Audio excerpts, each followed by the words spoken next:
kasih rekan-rekan media yang sudah hadir pada kesempatan kali ini. Hari ini bahwa benar kita mendapatkan pelimpahan barang bukti dan tersangka 2 orang dari Polda yang ditangani sebelumnya oleh Kejati, karena wilayah hukumnya di sini dilimpahkan di sini, artinya penuntutan dilakukan di wilayah hukum Kalianda.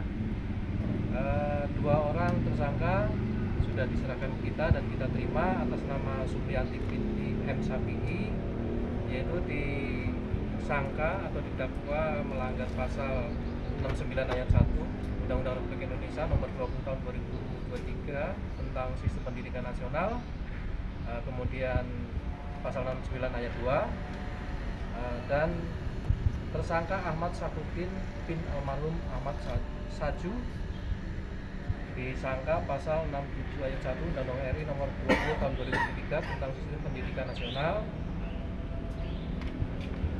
Dan hari ini telah selesai dilakukan tahap 2 ke Kejaksaan Negeri Lampung Selatan. Dan saya sampaikan kepada rekan-rekan semua bahwa tersangka ini kondisinya ngedrop, secara psikologis juga ngedrop, dan tadi terjadi gangguan kesehatan. Kita panggil tenaga kesehatan juga dan tidak tidak fit. Kemudian para tersangka ini mengajukan permohonan tidak dilakukan penahanan, tetapi kami sebagai tim penuntutan umum yang telah ditunjuk oleh pimpinan melakukan penahanan, yaitu penahanan kota, yang artinya si tersangka ini ditahan di kota ini, tidak boleh keluar kota, dan dilengkapi alat APE namanya, pengawas untuk si tersangka tidak melakukan perjalanan di luar kota dan melakukan wajib lapor pada setiap hari Senin. Demikian, ada ini yang proses penahanannya.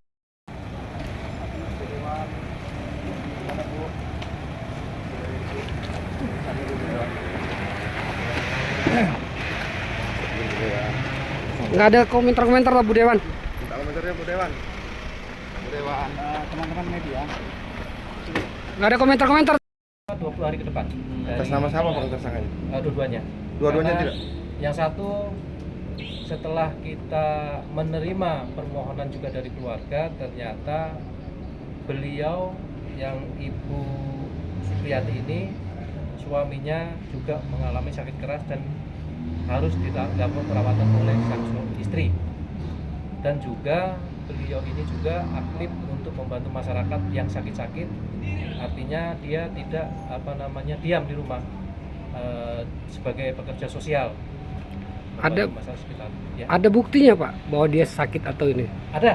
Ya, kita nggak permohonan tidak serta merta kita kabulkan, tapi kita teliti dulu juga. Ada pendukungnya, yaitu rekam medisnya, termasuk dokter juga hadir di sini dan meyakinkan bahwa memang yang bersangkutan juga sakit.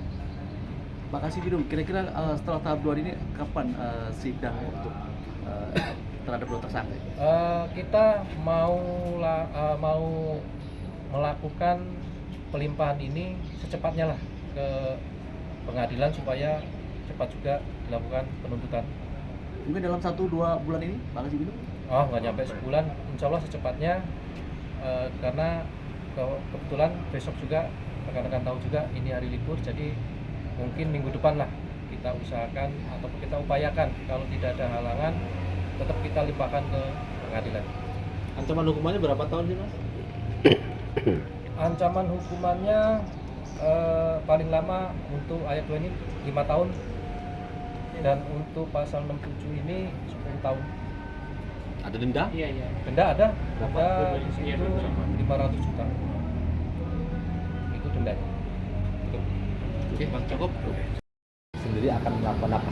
Oh iya, yang pertama memang dari kemarin sudah saya sampaikan, kami itu memang melakukan permohonan agar klien kami tidak ditahan. dalam kasus ijazah palsu ini. Hmm. Jadi kami sudah berusaha melengkapi sesuai dengan ketentuan persyaratan perundang-undangan. Kan ditahan itu kan kalimatnya dapat, boleh juga nggak ditahan.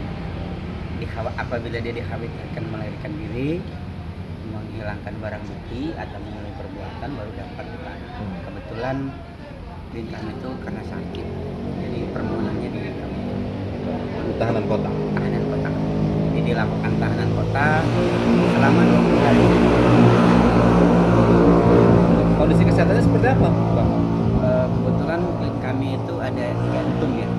Jantung tadi pun ketika tahap 2 dia langsung sakit ya kan. Ngunci, dia ada stroke ringan. Dia ngunci terus sesuai dengan ada langsung tadi dia juga didatangkan dokter dari rumah sakit 3 orang ya kalau nggak salah 3 orang dokter yang sudah periksa lalu suruh istirahat baru istirahat sebentar lalu pemeriksaannya dilanjutkan. Tapi memang diakui oleh klien Anda bahwa dia menerbitkan ijazah itu.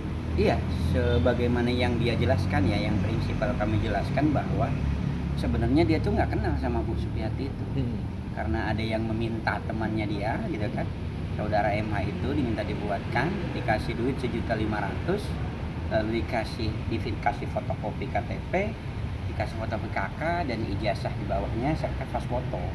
Jadi aslinya kalau Pak Sahrudin itu tidak pernah ketemu dengan Supiati, nggak kenal. Lalu diproses oleh Pak Sahrudin, paling lama kurang lebih kan hari ini ditelepon, besok dikasih uangnya, lalu kasih berkasnya, lalu maraton di berkas, lalu sidik jarinya pun itu di kantor BBHN. Sidik jarinya itu. Ada upaya nggak dari kita untuk menjerat si MH itu supaya juga terjerat? Pada prinsipnya siapapun yang terlibat, kan di kita ini kan tidak ada yang kebal hukum. Yang penting syarat formalnya terpenuhi, ya pasti kita upayakan. Kan jangan sampai ada pemisahan. Ini orang lemah.